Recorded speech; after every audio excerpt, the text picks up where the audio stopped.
The mansion did not begin as a home in the ordinary sense, but as an assertion. Long before its doors were opened to guests, before servants learned its corridors and family members learned how to inhabit its scale, the building already carried a psychological weight. It was conceived during a period when wealth in America was no longer content to be quiet or provisional, when money sought permanence through stone, lineage through architecture, and legitimacy through spectacle. For the Astor family, whose fortune had been assembled through fur, land, and ruthless commercial foresight, the mansion represented a decision to convert economic power into social authority, to anchor a name to a physical object so large and so carefully positioned that it could not be ignored or easily replaced. By the late 19th century, the Astors were among the richest families in the United States, yet their position within New York's rigid social hierarchy remained uneasy. Old Knickerbocker families traced their status through ancestry rather than balance sheets, and despite their wealth, the Astors were still viewed by some as arrivistas, powerful but faintly suspect. The mansion was meant to resolve that tension. Its scale was deliberate, its location strategic, and its design laden with European references that signaled continuity, refinement, and cultural inheritance. It was not simply meant to house a family, but to situate them within an imagined aristocracy that America officially rejected yet privately emulated. The building rose during an era when Fifth Avenue was transforming from a mixed residential street into a ceremonial corridor of power. Mansions were no longer merely private dwellings, they functioned as social instruments. Their facades communicated status to passers-by, while their interiors enforced hierarchy through spatial arrangement, separating family from guests, guests from servants, and public display from private life. For the Astors, whose internal family structure was already marked by generational tension and competing visions of respectability, the mansion amplified these divisions rather than resolving them. Architecture, in this context, did not reflect harmony, it imposed order. Inside, the house was organized around formality. Reception rooms were designed for performance rather than comfort, their proportions optimized for visibility and movement during large gatherings. Staircases were theatrical, corridors elongated, ceilings lifted to a height that diminished the human scale. Such choices communicated authority but also distance, reinforcing a mode of living in which emotional intimacy was secondary to public impression. The mansion required a constant choreography of servants, schedules, and rituals, turning daily life into a managed operation. For a family already navigating internal rivalries and inherited expectations, the building became an environment where personal tensions had nowhere to soften or disperse. At the center of these dynamics was the question of succession and control. As wealth passed from one generation to the next, disagreements over taste, spending, and social strategy hardened into personal conflicts. The mansion, expensive to maintain and symbolically inflexible, locked the family into a single vision of itself at a time when American society was rapidly changing. New money was emerging, social norms were shifting, and the very markers of prestige the Astors had invested in were beginning to lose their exclusivity. The house that once promised permanence now demanded constant justification. What made the mansion especially consequential was not merely its cost or grandeur, but the way it fixed the family's identity in place.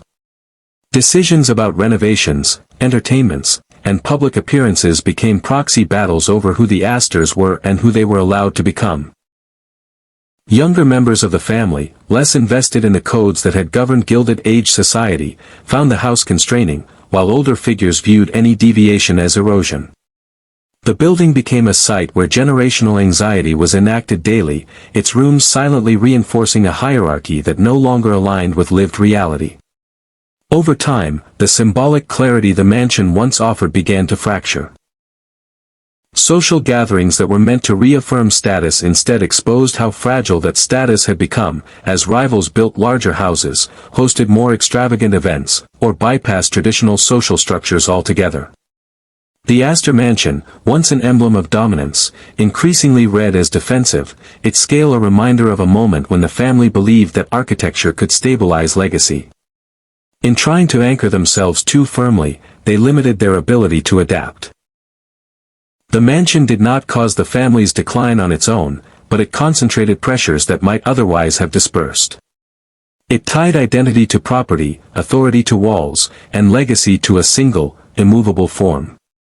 As the 20th century approached, the building stood intact, imposing and meticulously maintained, while the social world it had been designed to command was already slipping away. The house remained, but its meaning had begun to change, and with that shift, it started to reveal the costs of believing that wealth, once monumentalized, could protect a family from time. The Astor mansion did not simply host family life, it reorganized it. Once inhabited, the house imposed a rhythm that reshaped relationships, reinforcing distinctions between authority and dependency, permanence and obligation. In earlier generations, the Astor fortune had been managed through proximity. Decisions were made in offices, warehouses, and townhouses where business and domestic life overlapped. The mansion disrupted that intimacy. Its very scale created distance, turning family members into occupants of zones rather than participants in a shared household. Power was no longer exercised through presence alone but through access, permission, and control of space. At the top of this structure stood the figure who claimed stewardship not only over the family's wealth but over its social meaning. Control of the mansion signaled control of the family narrative. Who hosted events, who occupied the most prominent rooms, and whose preferences dictated decor and protocol were not trivial matters, they were declarations of authority. The house made these declarations unavoidable. Its rooms were too large to be neutral, too carefully arranged to be incidental. Every gathering became a performance of hierarchy, with seating, movement, and visibility all reinforcing an internal order that left little room for negotiation. For younger members of the family, this environment proved constricting. Raised amid unprecedented wealth yet bound by expectations forged in an earlier era, they encountered the mansion as both inheritance and burden. The building demanded adherence to social rituals that felt increasingly anachronistic, even as the broader city outside its walls embraced speed, novelty, and commercial modernity. The mansion's insistence on formality clashed with a generation more comfortable with mobility than monument, with influence expressed through networks rather than edifices. Resentment did not erupt immediately. Instead, it accumulated quietly, embedded in disagreements over renovations, entertainments, and expenditures that masked deeper conflicts about identity. The house also magnified tensions between public image and private reality. From the outside, the mansion projected unity and command, an unbroken facade of success. Inside, however, daily life was fragmented. Family members often interacted through intermediaries, servants, secretaries, social managers, rather than directly. Emotional distance was normalized, even expected. Disputes were rarely resolved, they were managed, postponed, or absorbed into the building's routines. Over time, this mode of living transformed conflict into chronic strain, a low-level pressure that shaped decisions without ever fully surfacing. Financially, the mansion became a fixed cost that resisted adaptation. Its maintenance required continuous investment, binding the family to an expense structure conceived during peak prosperity. As economic conditions shifted and new forms of wealth emerged, the house demanded loyalty to a model of display that no longer guaranteed dominance. Money that might have been diversified or redirected toward emerging industries instead flowed into preservation, upkeep, and social obligations designed to justify the building's existence.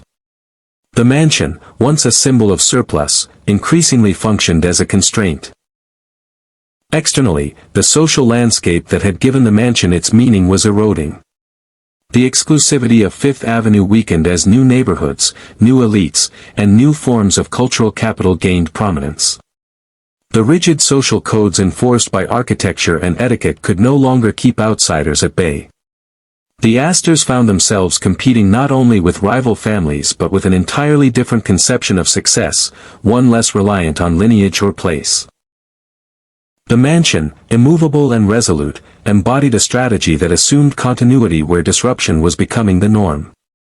Internally, this mismatch produced a subtle but profound shift.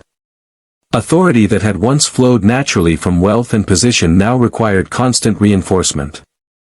The house, intended to stabilize legacy, instead highlighted its fragility. Each generation faced the same question, whether to adapt the meaning of the mansion or preserve it unchanged. Preservation often won, not because it was strategically sound, but because change threatened the very premise on which the house had been built. To alter it too much would be to admit that architecture alone could not secure permanence. By the early 20th century, the mansion stood as a monument to an earlier confidence, its rooms still grand, its rituals still observed, but its psychological role altered. It no longer unified the family around a shared future. It anchored them to a shared past. What had once been a platform for ascent became a reference point for decline, not through collapse or scandal, but through gradual misalignment. The house remained imposing, but the certainty it represented had thinned, revealing how scale, when unchecked by flexibility, can turn strength into vulnerability. The Astor mansion had been built to endure, but endurance was never the same as relevance. As the 20th century advanced, the forces reshaping American society moved faster than any family could adapt through architecture alone. Industrial wealth diversified, cultural authority fragmented, and the old systems of social validation that had once centered on a handful of families and streets lost their coherence. The mansion still stood on Fifth Avenue, its stone facade unchanged, yet the social terrain it had been designed to dominate was dissolving beneath it. One of the most destabilizing shifts came from the democratization of visibility. Newspapers, magazines, and later radio redistributed attention in ways that no single household could control.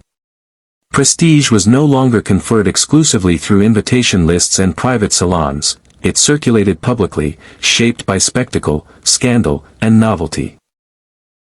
The Astors, who had relied on controlled exposure and carefully curated appearances, found themselves operating within a media environment that rewarded disruption rather than restraint.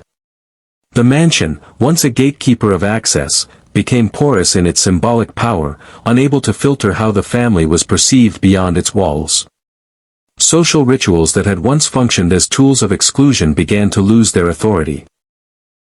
Formal balls, rigid calling hours, and elaborate hierarchies of invitation no longer guaranteed influence. New elites, less interested in inherited codes, built their reputations through philanthropy, industry, and public life rather than through adherence to inherited social choreography. The Astor Mansion, with its emphasis on tradition and continuity, struggled to accommodate these changes. Its rooms were designed for rituals that fewer people recognized as meaningful, and its scale, once impressive, now risked appearing out of step with a society increasingly skeptical of inherited privilege. Within the family, these external pressures intensified existing divisions. Disagreements over how to engage with the changing world became sharper, as some members advocated adaptation while others clung to preservation.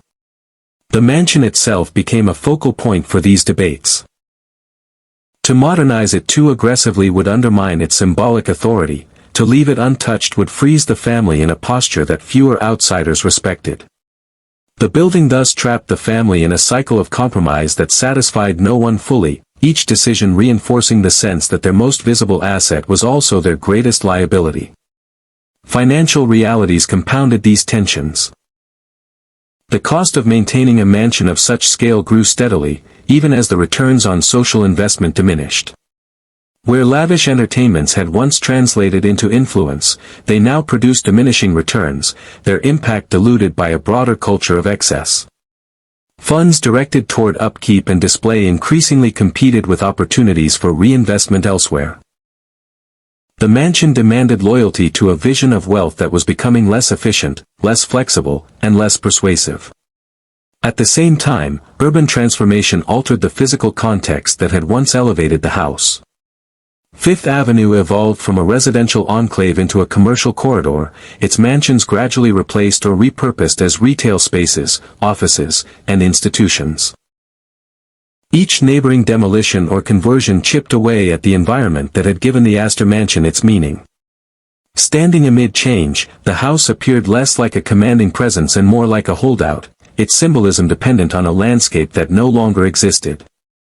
The psychological effect of this isolation was subtle but profound. The mansion ceased to function as a shared aspiration and instead became a reminder of what could not be sustained. For younger generations, its weight was not reassuring but oppressive, a constant prompt to defend choices they had not made. For older custodians of the family legacy, each concession to modernity felt like a betrayal. The house thus fostered a form of collective inertia, discouraging decisive action by framing every option as loss. By mid-century, the mansion's role had shifted decisively. It no longer organized the family around growth or ambition, it preserved memory. Its rooms became archives of a worldview that had once aligned wealth with moral authority and permanence with legitimacy. Yet memory, while powerful, could not generate new forms of influence on its own. The Astor mansion remained physically intact, but its social function had narrowed, transforming from a strategic asset into a relic of an order that had already receded. What made this transformation especially consequential was its quietness. There was no single scandal, no dramatic foreclosure, no sudden fall. Instead, the mansion witnessed a gradual withdrawal of relevance, a slow recognition that the structures built to secure dominance had become obstacles to renewal. In that recognition lay the deeper fracture, the realization that the family's most ambitious architectural statement had outlived the assumptions that made it effective. By the time the Astor mansion's future came into question in concrete terms, the decision was no longer framed as whether the family still believed in the house, but whether belief alone could justify its continued existence. The social order that had once endowed the mansion with authority had thinned to the point where its preservation became an act of defiance rather than confidence. What had begun as an assertion of permanence now required explanation, and explanation, by its nature, revealed doubt. The house remained costly, ceremonially impressive, and historically significant, yet it no longer functioned as a tool through which the family could shape outcomes beyond its walls. The transition from command to negotiation was gradual but unmistakable. As Fifth Avenue completed its transformation into a commercial artery, pressure mounted to repurpose space in ways that aligned with the city's new economic logic. Land values rose, foot traffic intensified, and the calculus of prestige shifted decisively toward visibility and utility rather than exclusivity. The Astor mansion occupied a parcel whose financial potential now exceeded the symbolic returns of residential grandeur. In earlier decades, such a calculation would have been unthinkable, as selling or repurposing the house would have signaled retreat. Now, holding on to it risked signaling irrelevance. Within the family, this moment forced a reckoning. The mansion had long served as a stabilizing reference point, even as its social efficacy waned. Letting it go would mean relinquishing not only a building but a narrative in which architecture guaranteed continuity. Yet keeping it required a commitment to a mode of life that fewer family members wished to sustain. The debate was not simply economic, it was existential. To divest was to accept that the era in which the Astors could define New York's social center from a single address had ended. When displacement finally occurred, it did not arrive with the drama of scandal or bankruptcy. Instead, it unfolded through transactions, negotiations, and administrative decisions that mirrored the broader shift from inherited authority to market logic. The mansion's conversion or demolition, depending on the specific structure in question, represented the triumph of flexibility over monumentality. Space that had once enforced hierarchy was reorganized for circulation, consumption, and efficiency.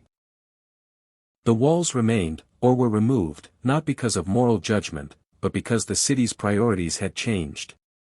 For the family, this outcome carried a particular psychological weight.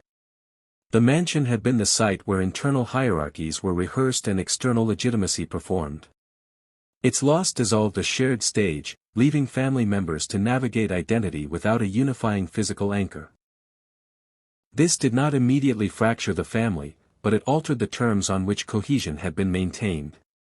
Without the house, authority could no longer be implied by space, it had to be negotiated through relationships, investments, and public roles that were less predictable and less controllable. The broader implication of the mansion's disappearance lay in what it revealed about the limits of architectural symbolism. The Astors had believed that by embedding their identity in stone, they could stabilize their position against social volatility. For a time, this belief held. The mansion did confer legitimacy, command attention, and structure power. But architecture proved unable to adapt at the pace required by a society increasingly defined by mobility and abstraction. Wealth flowed through corporations, markets, and institutions rather than households, and influence migrated to platforms that did not require walls. In retrospect, the mansion's fate appears less as a failure of stewardship than as an inevitability rooted in its original ambition. By attempting to convert wealth into permanence, the family constrained its ability to evolve. The house demanded continuity, while the world demanded adjustment. When those demands diverged too sharply, the building's symbolic function collapsed, leaving behind a valuable asset but an exhausted narrative. The Astors did not vanish, but their relationship to space, authority, and visibility fundamentally changed. What remained was memory, preserved through photographs, records, and the cultural imagination of the Gilded Age. The mansion survived as an idea long after its practical function ended, invoked as shorthand for an era when families sought to rule through residence and ritual. Yet even this afterlife underscored the central lesson of its history, that power anchored too firmly to place risks becoming static, and that legacy, when overbuilt, can resist the very change required to sustain it. After the Astor mansion ceased to function as a residence, its influence did not end so much as disperse. The building no longer organized daily life or social hierarchy, yet its presence lingered in the cultural memory of New York, where it became a reference point for an entire mode of power that had once seemed unassailable. In this final phase, the mansion existed less as a physical structure than as a symbol through which Americans interpreted the rise and contraction of inherited wealth. Its meaning shifted from command to caution, from confidence to retrospection. The disappearance of the mansion from active family use revealed how thoroughly the Astor's authority had been bound to a particular spatial logic. For decades, influence had flowed outward from a fixed address, reinforced by ritual, proximity, and controlled access. Once that address lost its centrality, the family's power became less legible, more diffuse, and more dependent on individual initiative rather than collective presence. This transition mirrored broader changes in American elite life, where prominence increasingly derived from corporate leadership, philanthropy, and public engagement rather than from residence alone. What distinguished the Astor case was the clarity with which architecture had articulated ambition. The mansion had been built not merely to shelter wealth but to discipline it, shaping behavior and expectation through scale and formality. When that framework dissolved, it exposed how much of the family's internal coherence had been maintained by environment rather than by consensus. Without the house's implicit authority, disagreements that had once been absorbed by ritual surfaced as differences in values, priorities, and strategies. The family adapted, but no longer around a single gravitational center. In the public imagination, the mansion's fate contributed to a reassessment of the Gilded Age itself. Once celebrated as a period of boundless growth and architectural splendor, it came to be understood as an era marked by overconfidence in permanence. The Astor Mansion, often cited in histories and exhibitions, illustrated how material grandeur could obscure vulnerability, how the effort to freeze status in stone could render it inflexible. The building's end was not read as tragedy but as transition, a sign that the mechanisms of American power were shifting toward forms less visible and less territorial. Architecturally, the loss underscored the limitations of monumentality in a dynamic city. New York's evolution favored structures that could be repurposed, subdivided, and reimagined, while single-family palaces proved resistant to adaptation. The Astor Mansion's scale, once its greatest strength, became its weakness in an urban environment defined by density and circulation. Its replacement or transformation reflected a pragmatic recalibration, privileging function over symbolism and acknowledging that cities, like families, survive through change rather than preservation alone. For the Astors themselves, the afterlife of the mansion was marked by dispersion rather than collapse. The family remained wealthy and influential, but in ways less theatrically unified. Their story ceased to revolve around a single house and instead unfolded across institutions, investments, and public roles that lacked the visual coherence of Fifth Avenue stone. This diffusion did not erase legacy, it altered its texture, trading architectural certainty for adaptability. In doing so, it resolved a tension that the mansion had long intensified, allowing identity to evolve without the burden of maintaining an oversized emblem. In historical perspective, the Astor Mansion stands as a case study in how built form can shape, and ultimately constrain, social ambition. It demonstrates that architecture can amplify power, but only within the lifespan of the assumptions that sustain it. When those assumptions change, buildings may endure physically while their meanings invert. What begins as an anchor can become an encumbrance, what once unified can later immobilize. The Astor's experience illustrates this dynamic with unusual clarity, revealing how the very act of monumentalizing wealth can hasten its transformation. Today, the mansion survives primarily through documentation and memory, its rooms reconstructed in photographs, its rituals narrated in archives. It occupies a space in American history not as a ruin, but as a lesson embedded in stone that no longer stands.